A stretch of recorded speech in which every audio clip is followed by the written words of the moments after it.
Like, how do I even introduce vlogs?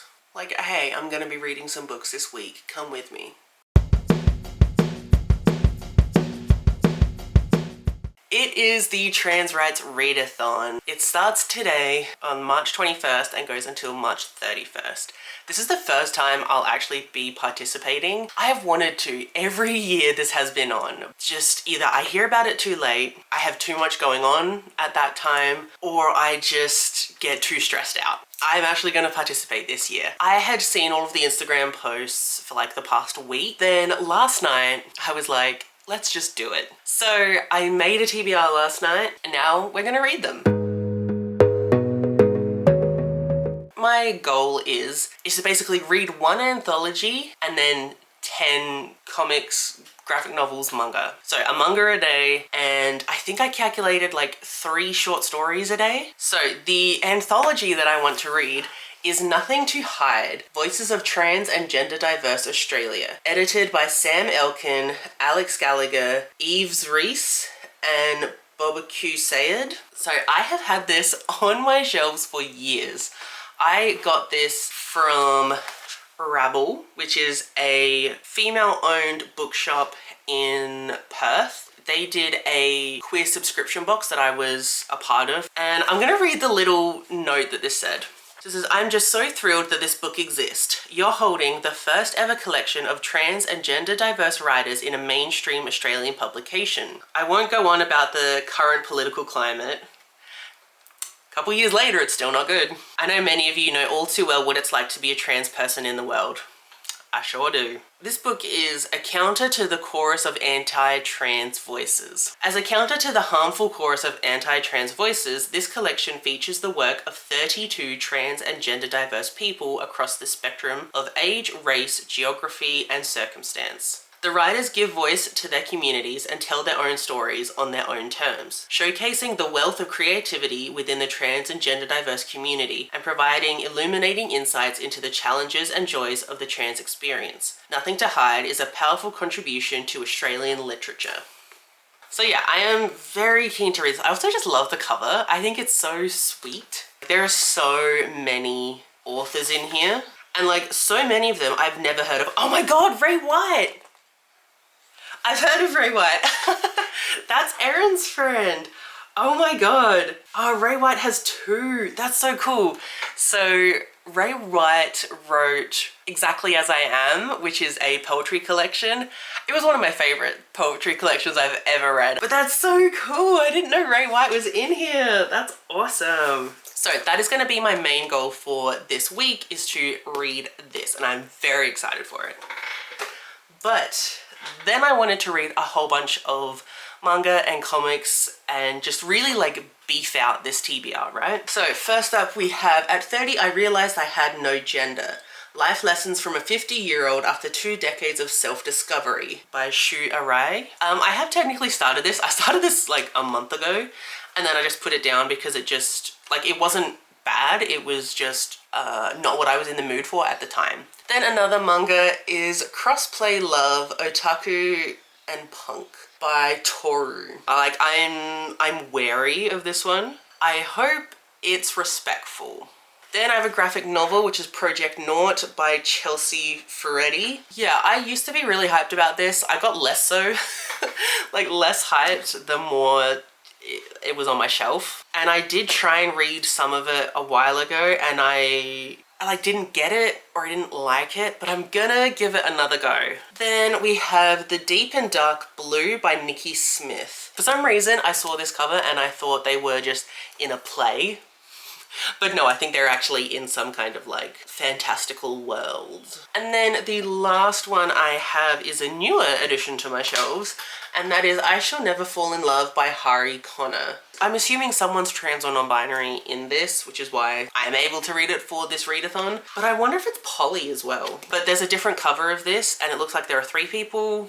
So then we have the comics that I don't own. So first up is Stage Dreams. This was one of the biggest trans comics when it first came out, and I've been keen to read it ever since. Then we have The Chromatic Fantasy, which I've never heard of until I started seeing it on other people's trans rights readathon TBR, and the cover looks very cool, so I'm keen for that.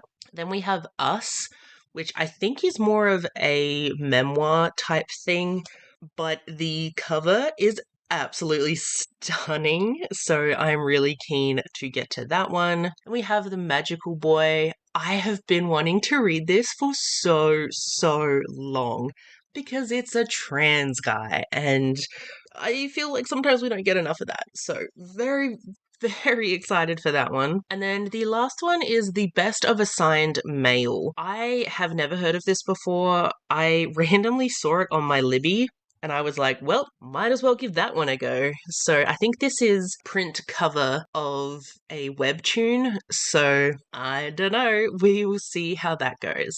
But that makes up the complete 10 comics or graphic novels that I want to read for this readathon.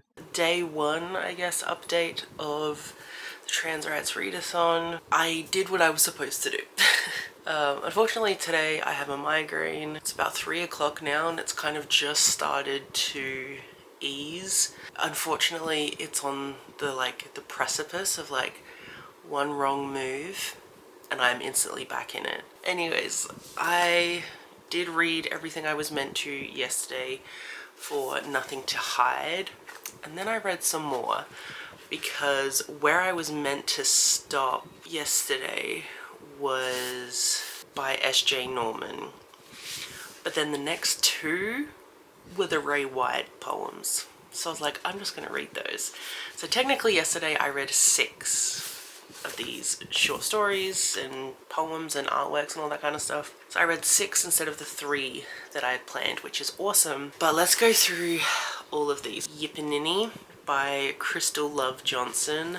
Holy shit, what a way to start a collection. That was rough. So in that, Crystal is just talking about her life, basically it's a really short kind of memoir, and it's like there's only a couple of sentences for certain parts of her life.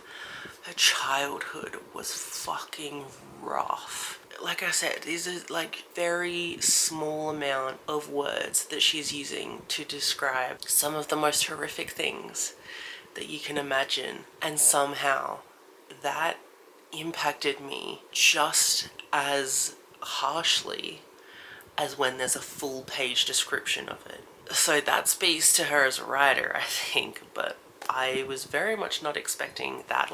There are definitely trigger warnings in the book. I didn't read those, but out of the 5 trigger warnings listed, Yippinini has 4 of them.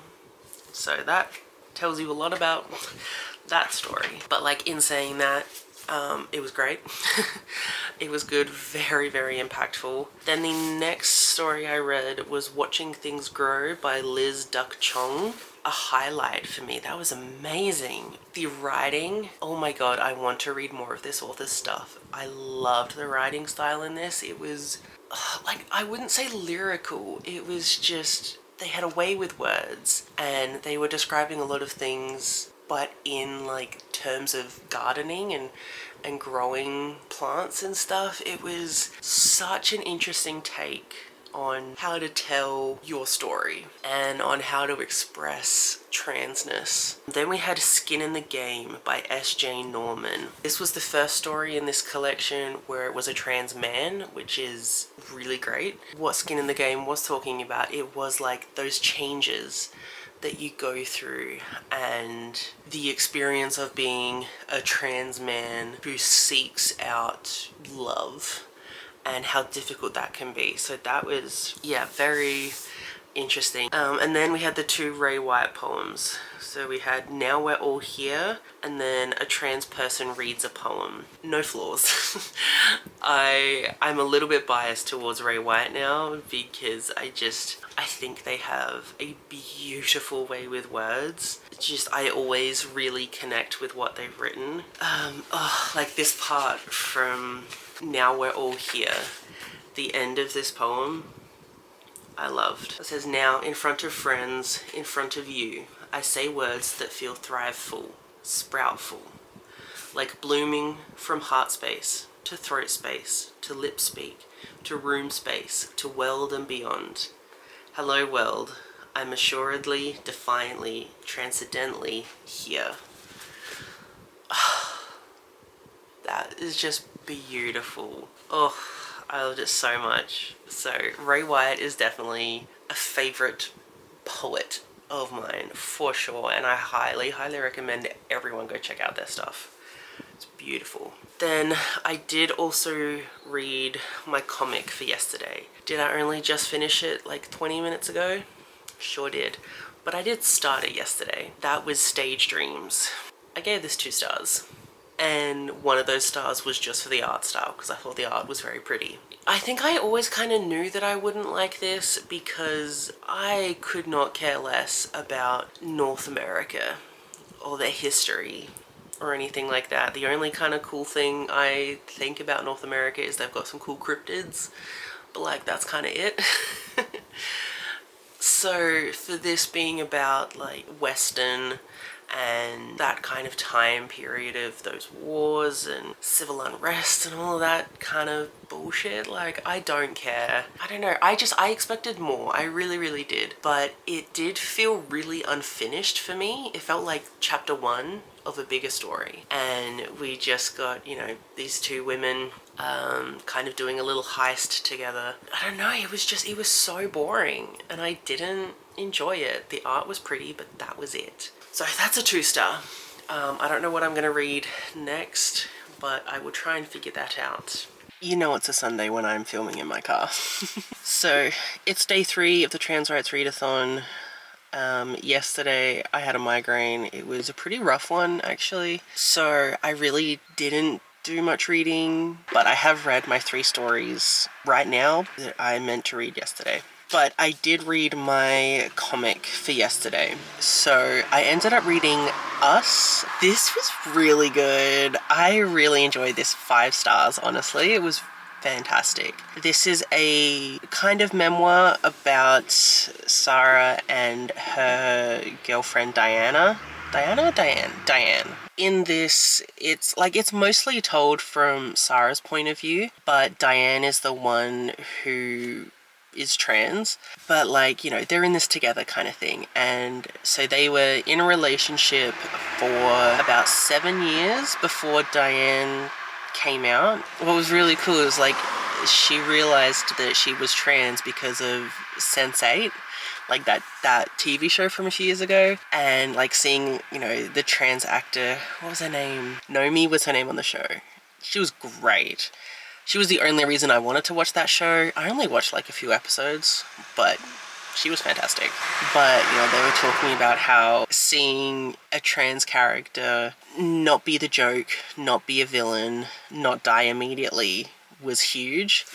And I was like, yeah, it really is, because so many times trans characters are treated like a shit. Getting to see some positive representation is life-changing, really. And so this was about them learning how to grow together and go through this new stage of their relationship together. It was talking about how people changed when Diane transitioned and how they treated her differently, you know, some of the struggles she had to go through, but also like the really good moments that she went through. Some bits were like, I'm both offended and really happy to like get catcalled, because she's like, oh my god, they recognize me as a woman, you know, that's amazing.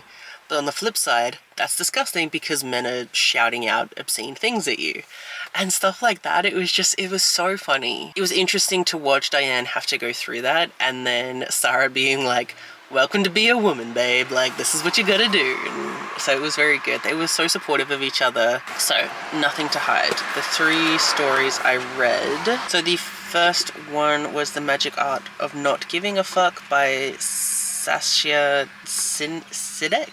Yeah, this was really good. It was about a trans woman from Singapore and her experience in sex work, the racism as well that she had to face when she came to Australia. Yeah, I think it was just such a like unapologetic look at sex work, and it wasn't focusing on like the awful moments. You know, she was like, I really love what I do, and she was like, she was like, it would be such a waste to not use my talent when I'm so good at it. And I was like, fuck yeah. So she was really good. I would read more things from her. I think she has a really cool voice. Then the next one was Trans Broken Arm Syndrome by Robin M. Eames. I don't know, like, I guess it's a poem, but it was structured differently from any poem I've read before.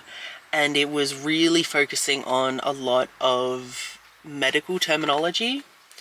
So, like, really big words that were kind of going over my head. And the way it was written, it was kind of like as if Robin had gotten, like, all of the chart notes from, like, their medical charts. Because, like, that's the way it was written. And it was really interesting. I've never read anything like it before. Then the last one I read was When I Tell People I'm 47, They Don't Believe Me by Simone Castricium. Again, really interesting. Because this was about a trans woman who is 47 and she's really into the, like, club scene, and she always has been. And so she was talking about the different stages that the club scene has gone through, like in the 90s, 2000s, 2010s, and 2020s. So, like, super interesting. And then talking about being an older trans woman as well in that scene. Like, it was really interesting. Again, having a really good time with this. I'm like maybe a third of the way through now. It's been days since I filmed anything for the Trans Rights Readathon, because it's been days since I finished anything, because this has taken me days to get through. I'm giving this 2 stars. I wasn't interested.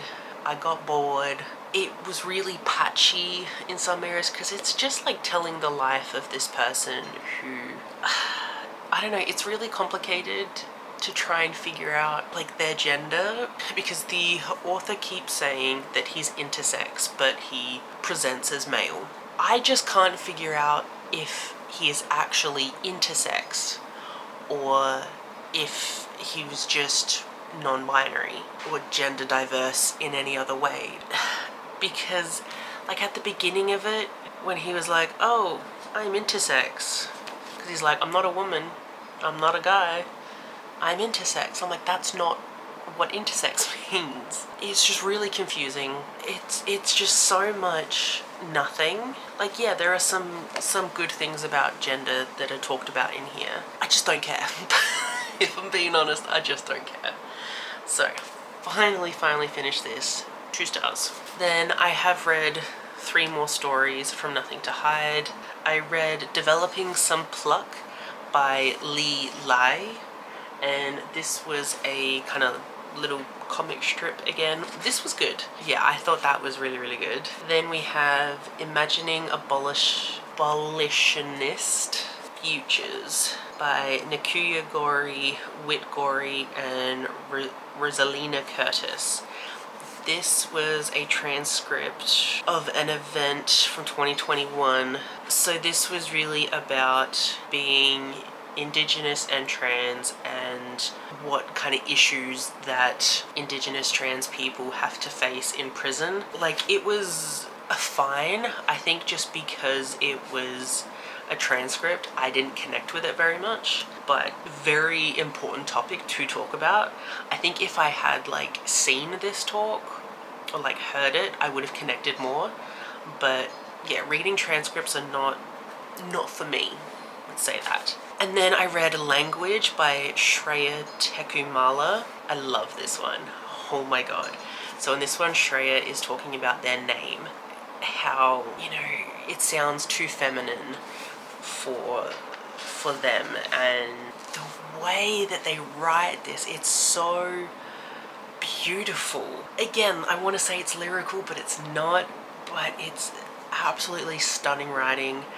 And they are Indian, so they talk about the deep history of their name and the language it comes from and the culture it comes from. And it's so beautiful. It says, I am the history that makes me. I am the history that survives in me. I am the history that will make those who come after me. People will be able to come to me and see the tales playing out on my skin. The stories made about names and meaning. Stories of flesh and blood. Ceremonial Fire and the Ocean Waves, Letters and Numbers, The Stories That Make Shreya. Absolutely stunning. I love it so much. I'm so behind. It's the 28th today, and I've only just finished my next 3 stories. Oh well.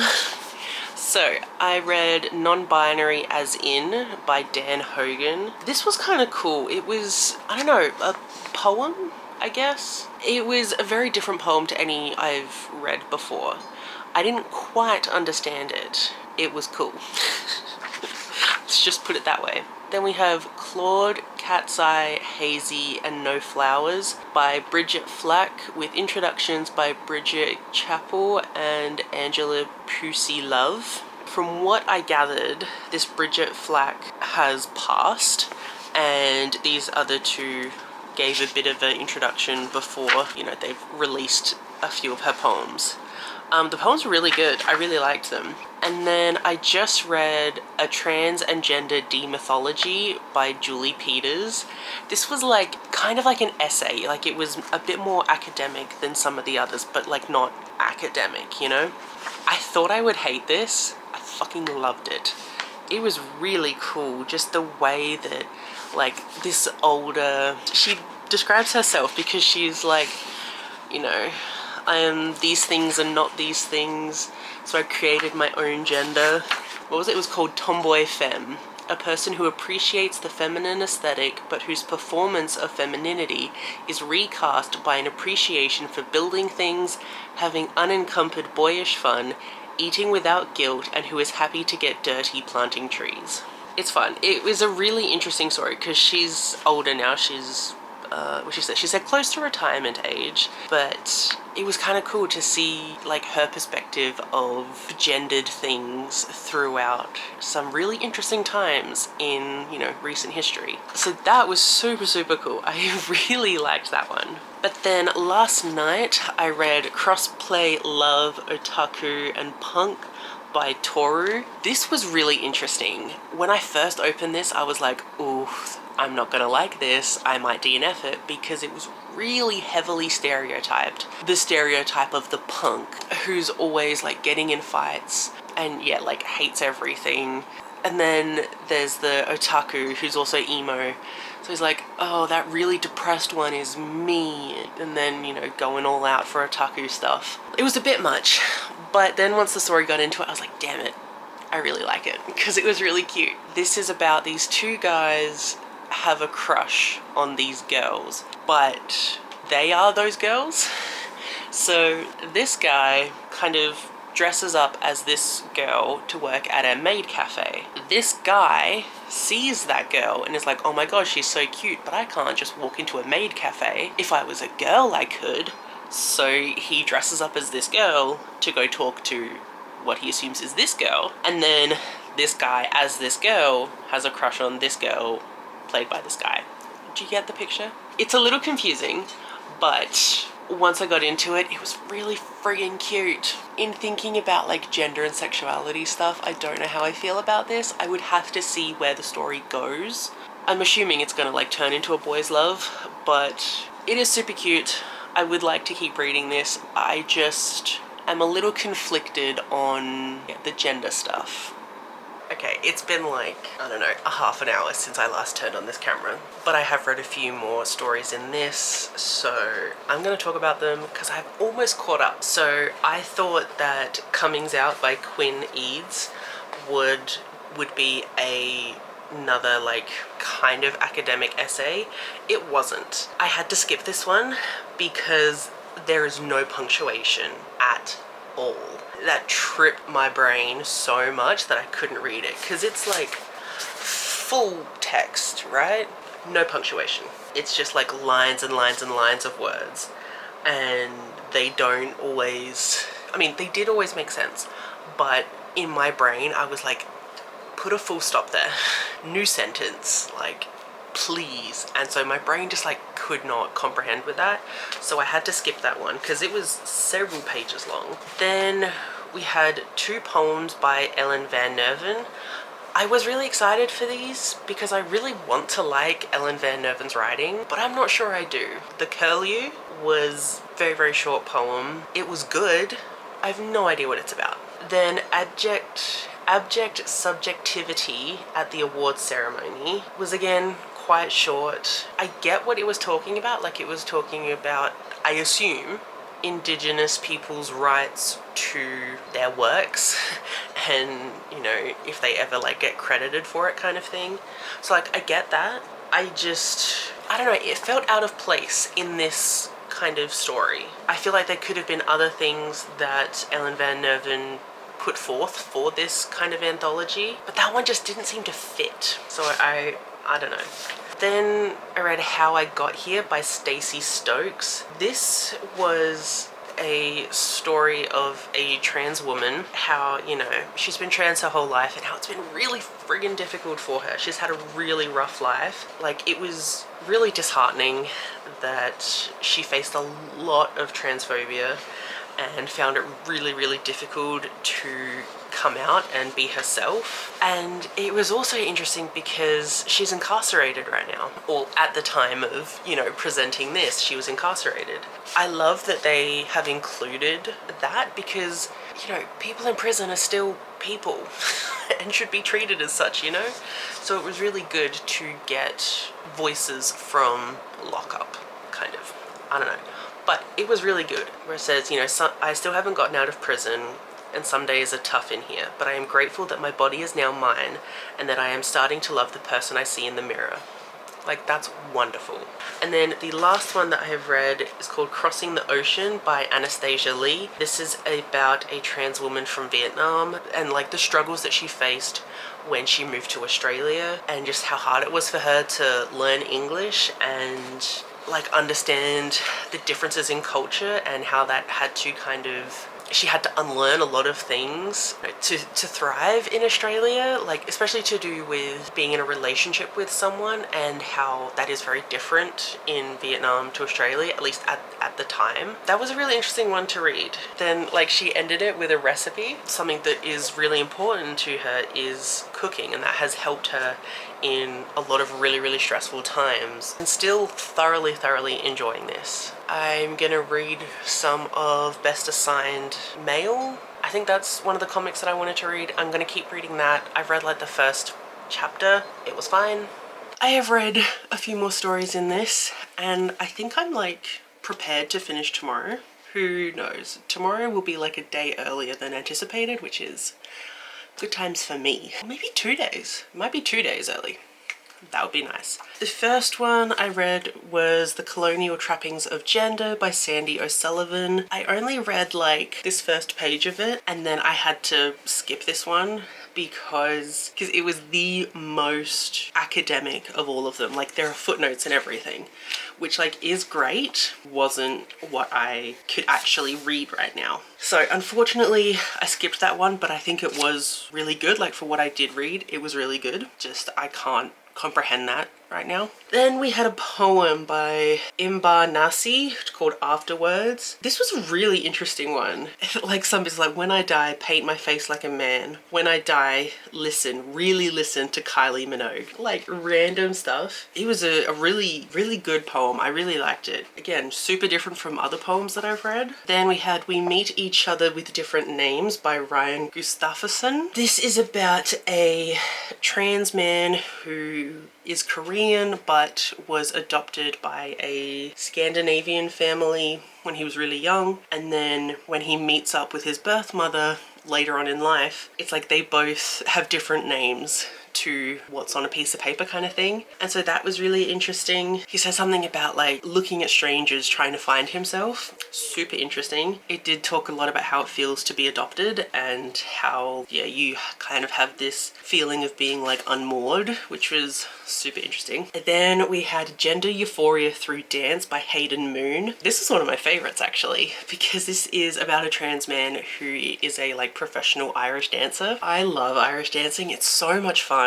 Reading this one, it was so impactful for me, you know, where he gets to be like the senior man performing instead of the senior woman. and just the euphoria that he feels about that, and the way he can move his body, and when he's dancing his body feels as it should, because it's just about like moving with the rhythm and all that kind of stuff. Like, it was so good. I really liked it. And then we have Native Human, Get It Straight by Amanda Angel Radomi, which is just a picture, and I thought this was very impactful, very I want to say like radical. I don't know if that's like the right term, but very interesting. Then I am 30 or 40% of the way through Best of Assigned Male. I don't know how I'm feeling about that one, because like the art style is super cute. I like that it is very informative about not only like trans issues, but social issues. It is very informative, let's just put it that way. At the same time, I don't like how informative it is, because it is feeling very info dumpy, and it's meant to be these like 11-year-olds in some parts of the story like saying all of these really intense things about how to treat people, and I'm like, you're saying all the right stuff, but an 11-year-old would not know any of those terms. Not even in today's world would an 11-year-old know all of these facts, kind of thing. So I don't know how I'm feeling about it. I might continue, but we'll see. But then I did pick up Project Nought today, and this part through, I think I'm sticking with my original thoughts, and I'm DNFing this and unhauling it, because I don't care. I really don't care. And the thought of having to read this whole thing, it's a slog. I don't care about the characters.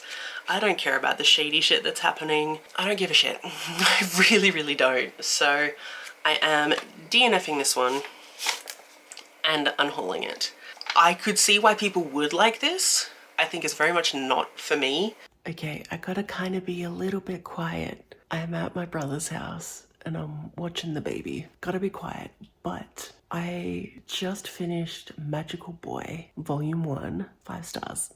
5 stars. It was a lot of fun, and it talked about some really good like trans issues of this guy trying to come out to his friends and his family and struggling with that with his mother in particular. And then he has all these like magical powers and he has to go save the world type thing. Those magical powers come from a very female dominated ancestry line, and he struggles with those powers because, you know, he thinks the powers want him to be female, but he's not, so that's a struggle. And the way he deals with that is really cool. And I like the magic system and what it all kind of like represents. All these like light powers are really cool. I had such a good time. I'm so glad I read this. I've wanted to for ages, but I just kept being like, one day. But I'm so glad I got to it today. It was so good. Like, as soon as I picked it up, could not put it down. So it was so good. I've immediately borrowed volume 2 because it left off on a cliffhanger and I need to know how this ends. But it was so good. I highly recommend it. It was fun. The art was cool. It flowed really well. The pacing was good.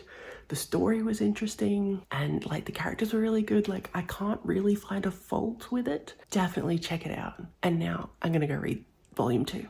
It's the next day. I'm so fucking tired. So I got the Trusted Farmers Union. I did want to update because I did finish Magical Boy Volume 2 last night. It was really good. I gave that 5 stars as well. Yeah, definitely a continuation on from the first volume. So this is more about the main character really coming into his power, struggling with it, because obviously it's still this very feminine kind of power.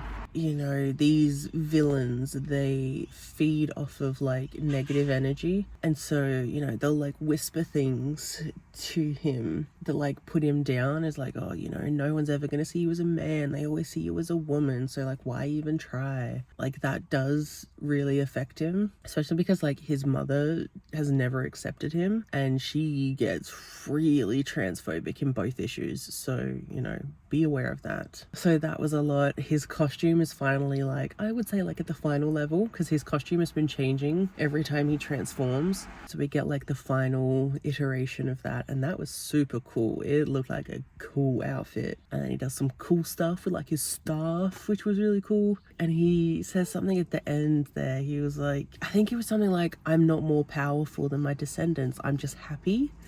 I was like, oh, that's pretty damn powerful in its own right, especially considering the struggles that he's faced. Like, oh, that was really good. That was a lot of like self-acceptance happening there. So it was very, very cool. 5 stars. So glad I read both of those. All right, I have napped. It was needed. I did finish a lot of things today actually though, so that's pretty cool. I finished it. So first up we had Portrait for Mama Alto by Azil Adan Sanchez.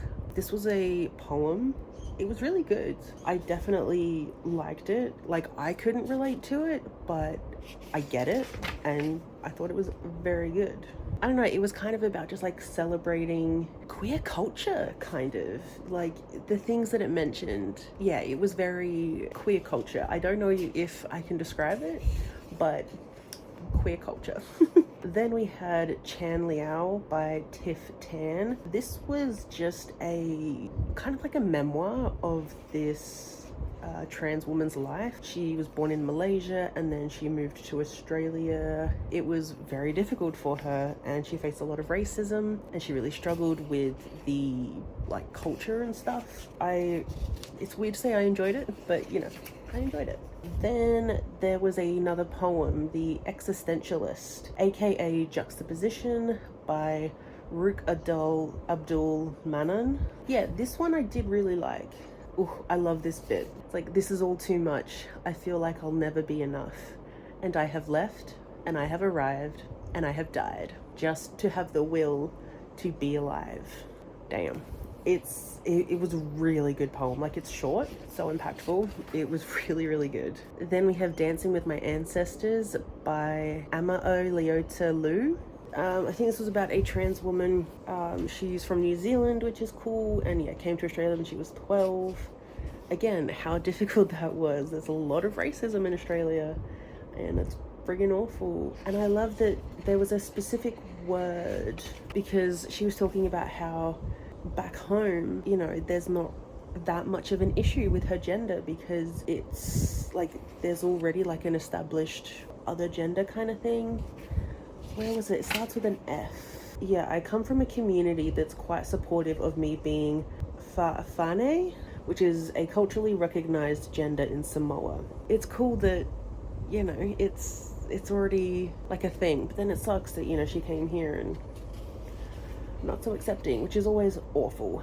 I don't know, there was something just so positive about her writing. I really liked it. Ooh, yeah, and then we have Memento Moratorium by Jack Nichols. This was rough. So this is about a trans person, and again, it's kind of a memoir, and they've really struggled with their gender identity for like ever. You know, they would say that they wanted to be a woman, but back in the day, if you were trans and you were a woman, if you said that you didn't mind having certain body parts, you weren't seen as a trans woman. And so that's awful. And then that like really messed with their brain, because it's like, oh, so I guess I'm not that. It seems like a lot of issues that they've had to face with figuring out who they are. And it did like hurt my heart a little bit, because I was like, I just want you to be okay, you know? Then we had another poem, which was Your Garden Has by Josie/Jocelyn Deanne. This was very short. I didn't get it. Like, I think it was good. Like, I kind of liked it, kind of didn't get it. That's par for the course. I think at this point I was also getting really tired when I read this. Not that I haven't been tired all day, but you know. Then we have another one from the same author called Sonnet. This was cool. It had a kind of like fairy tale feel to it. You know, it talks about like mirrors and glass and light and mermaids and goblins and rivers and all these kind of things. Like, it was really interesting. So then the last one was Matter by Samuel Luke Beatty, and this was a like comic style one of my favorites. It was really good. I think I connect much more with the trans mask stories, which were kind of few and far between, which is a little bit unfortunate. Yeah, it was really good and impactful. Like, this in particular, oh, it's hard to do this on my phone. You probably can't see any of that too well, but that was really cool. So I really enjoyed that one, and the art style is kind of cool too. So yeah, really liked that. So at the end of the day, I am giving this a 4.75 on Storygraph. On Goodreads, it's 5 stars. Yeah, it was just, you know, there were just a couple of stories in here that I didn't gel with, so I was like, maybe not a 5-star. But I think this was absolutely fantastic. This was a great anthology with so many different points of views and identities and cultures and ways of telling stories. I think it's phenomenal. Ever since I got it in a subscription box, I knew I'd love it. And then I put it off for like, what, 3 years? But yeah, I absolutely loved this. Such a great time. And I'm really looking forward to reading more anthologies now, because like I just had such a good time. It was so good. Highly recommend this one. Please go check it out. It's a good time. It's an important time. Yeah, I guarantee it'll open your eyes to something. And then I also read The Deep and Dark Blue by Nikki Smith. This is a graphic novel. This is a middle grade. It's a fantasy story about these two twins are like the last of their line, and there has been a coup. They are now on the run to save themselves because they are being hunted because somebody wants to just eradicate their line. So what they do is they go hide in this, what do I call it, the Communion of Blue, an order of magical women who spin the threads of reality to their will. And they dress up in what these women wear. One of the twins, she really finds herself there and she's able to finally be who she wants to be, and it's really beautiful to see her thrive. And the relationship between these twins, it was really cute. Like, they really care for each other. Oh, it was so beautiful. I loved it so much. And just it was such a good story and a really cool world and system, that like magic system that they had sorted out here. Super cool, super interesting. I kind of want more from this world. Like, this was really cool. I thoroughly loved this. This was a 5-star. I had so much fun. Really loved the story and the characters, and the art was really good as well. Highly recommend this one as well. I'm gonna try and film this quickly. It's the last day of the Trans Rights Readathon. I have a migraine. It really sucks. I wanted to get so much done today. I was even gonna try and read some more books today. It's not happening. Absolutely not happening.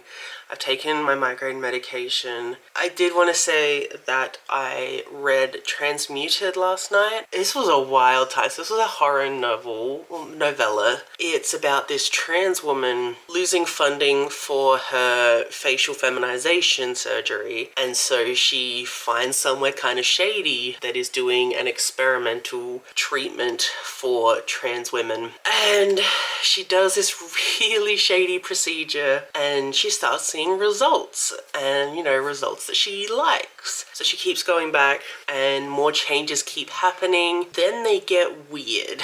Her body starts changing in ways that she doesn't want. Random things start happening to her body. It's really freaking weird. And then at the end, there's this whole cult-like thing happening that explains everything. This was really hard to rate, actually, because like the beginning of it was so fat phobic that I wanted to put it down several times. Constant weight loss bullshit. So I really didn't like that, and it was just so much of it. But yeah, I wanted to DNF. But then I just kept reading because it was so short. It was fucking weird, so of course I liked it. Oh, it was good. First couple chapters, first quarter-ish of the book, I would give like 3, no, I'd give like 2.5 stars. The last like half of the book, 4 to like a 4.5 maybe. So in the end I rounded it down to 3.75. It was a fucking weird time, but it was good. It was really gory, so you know, watch out for that. It's weird as fuck, but I like weird stuff, so this was good. Apart from obviously that like massive fat phobia stuff at the beginning. I did also finally decide on where I'm going to donate money, and I am donating money to Trans Health SA. This is obviously a South Australian based organisation that helps with trans health issues. I have used their resources for the past couple years, and go give it a look. They have so much information on their website that it's so helpful. If you want help with hormones, surgery, counselors, trying to get binders or tape, finding a community near you that you can like connect with other trans people, it's freaking amazing. They've done so much work to help collate all of these resources into one place, and they have made it specific to Australia. And in particular, there's obviously kind of a focus on South Australia, but they do have some information for other Australian states as well. So I think it's a really, really amazing resource. Go check it out. They do some good stuff. This is going to be it for the Trans Rights Readathon. I'm really, really glad that I got to participate. Finally. I had so much fun. I read some really good stuff. This readathon, I had fun reading books again. So that was very awesome. Be sure to take care of yourself. And thank you so, so much for watching. And I will see you in my next one. Bye. Now I'm going to go die on the couch.